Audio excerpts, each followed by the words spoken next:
In this project, we will look at a critical and frequently forgotten part of Canadian history, the systematic abuse and violence perpetrated against the Indigenous people. Through a thorough review of historical events, policies, and attitudes, we confront the disturbing truth that Canada has committed acts that may fit the criteria of genocide, as defined by the United Nations Genocide Convention. This effort aims to shine light on Canada's sad history of treatment of Indigenous communities. We hope to illustrate how significant historical events and policies, such as forced sterilization, residential schools, and the exploitation of Indigenous children, connect with international law's concept of genocide. Through a detailed examination of original sources, including political cartoons and official government records, we offer a vivid picture of systematic efforts to marginalize, integrate, and eliminate Indigenous cultures and populations. The question of whether Canada is guilty of genocide against its Indigenous people is more than just an intellectual study. It is a moral necessity and a reflection of our national identity. As Canadians, we must confront the difficult truths of our history and acknowledge the significant harm done to Indigenous communities. By confronting this question, we may address the ongoing legacy of colonialism and open the way for genuine reconciliation and healing. Canadian policies towards its Indigenous peoples have been marked by a complex history of assimilation, cultural eradication, and attempts at reconciliation. This overview begins with the pre-Confederation era, highlighting key policies and events that have shaped Indigenous relations in Canada.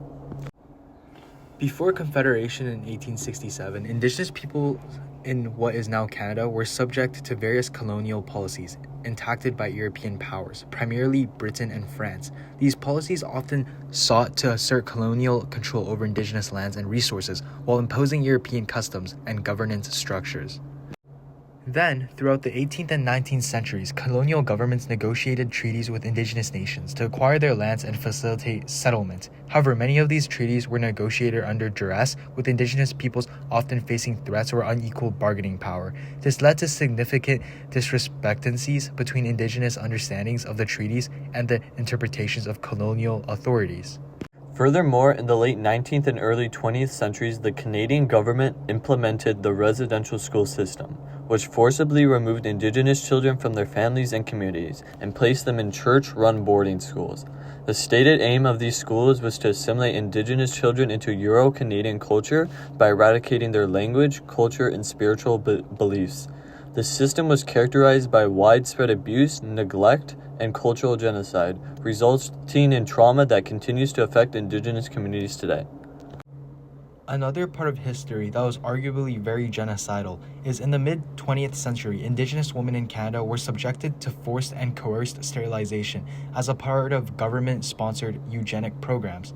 These sterilizations were often performed without the woman's informed consent or under pressure from medical professionals, social workers, or government officials.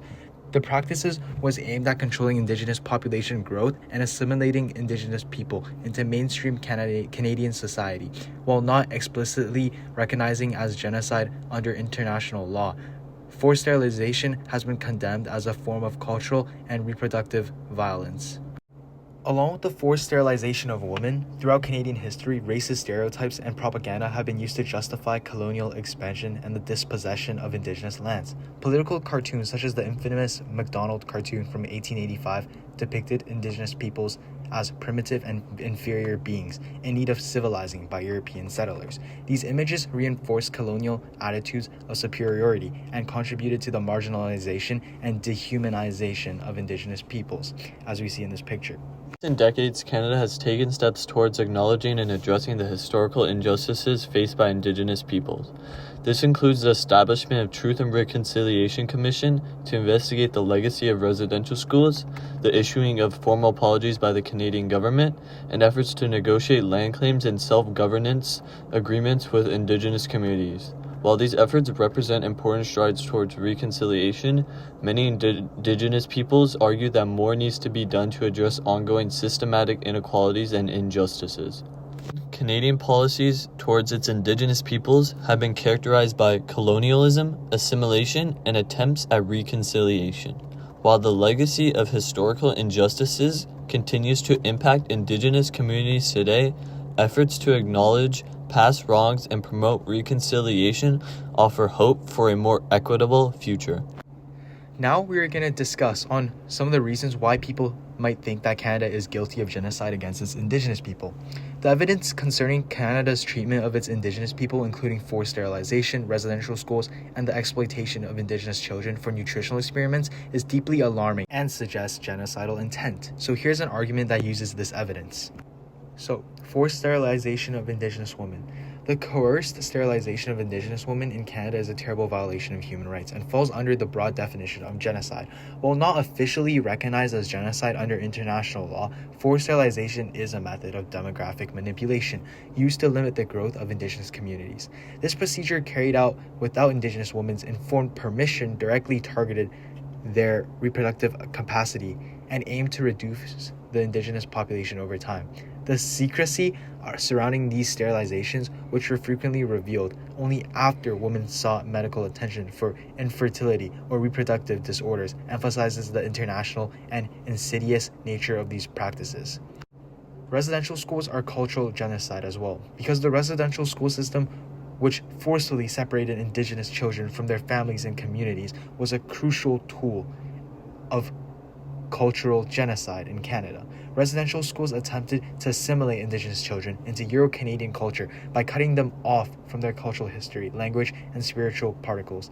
The deliberate repression of Indigenous traditions, as well as the imposition of Western ideals and beliefs, constituted a symptomatic attempt to eliminate Indigenous identities. The rampant physical, emotional, and sexual abuse of Indigenous children at these schools intensified the trauma and contribution to the long-term impact of cultural genocide on Indigenous communities. Another example in our history is the exploitation that we talked about of the malnourished Indigenous children in residential schools for nutritional experiments. It's also another example of genocide practices because they're using these Indigenous children to conduct experiments because they don't really care about them compared to conducting these experiments for these white children, these British children. They do this by subjecting vulnerable Indigenous children to these trials without their knowledge or consent. Canada continued a cycle of exploitation and dehumanization.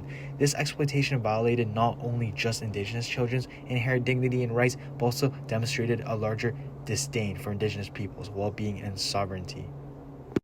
To summarize all of this, the forced sterilization of Indigenous women, the residential school system, and the exploitation of Indigenous children for nutritional experiments were all constitute acts of genocide against Canadian Indigenous people. These actions, marked by their intention to destroy Indigenous cultures, communities, and lives, indicate a systematic effort to eliminate Indigenous identities. It's clear Indigenous communities suffered greatly. Some say what happened doesn't exactly match the genocide definition. Looking closer, Canada's actions, like the residential school system and the 60 Scoop, were more about trying to make Indigenous people adopt Canadian culture, thinking it was better, rather than trying to kill them off. But these actions caused deep wounds that still hurt today. Though, Canada is starting to admit and deal with the pain it caused Indigenous people. The Truth and Reconciliation Commission is one example. It's finding out the truth about what happened in residential schools. Also, the Canadian government has said sorry for what it did to Indigenous communities. Let's talk either. Canada is working with Indigenous groups on things like land rights and self-governance. This shows a move towards a fair relationship based on respecting Indigenous rights. Though making things right is hard, some believe Canada's efforts are a big step towards healing the pain of the past. Instead of continuing the cycle of genocide, they see Canada's actions as a real effort to face up to what happened and make things better between Indigenous communities and non-Indigenous peoples. In our opinion, a crime committed with the intent to destroy a national, ethnic, racial, or religious group is considered genocide. That's what the Genocide Convention also states. But from where we differ is examples such as the sterilization to prevent future generations. It's not direct killing, but affecting the future of the racial group and having the intent to harm the group defines genocide, in our opinion. In our opinion, Canada is guilty of genocide against its Indigenous people. Historical policies such as forced assimilation through residential schools, forced sterilization, and manipulation of nutritional experiments, and dissemination of systematic efforts to destroy Indigenous cultures and populations. While some may argue that these actions were not explicitly aimed at physical extermination, it's crucial to recognize that genocide can diverse forms beyond mass killings. Moreover, denying Canada's genocide against Indigenous people perpetrates, harms, and obstructs reconciliation efforts Acknowledging this history is essential for addressing ongoing injustices and working towards healing and justice for Indigenous communities. In conclusion, based on the evidence we talked about through this presentation, we believe that Canada was guilty of genocide.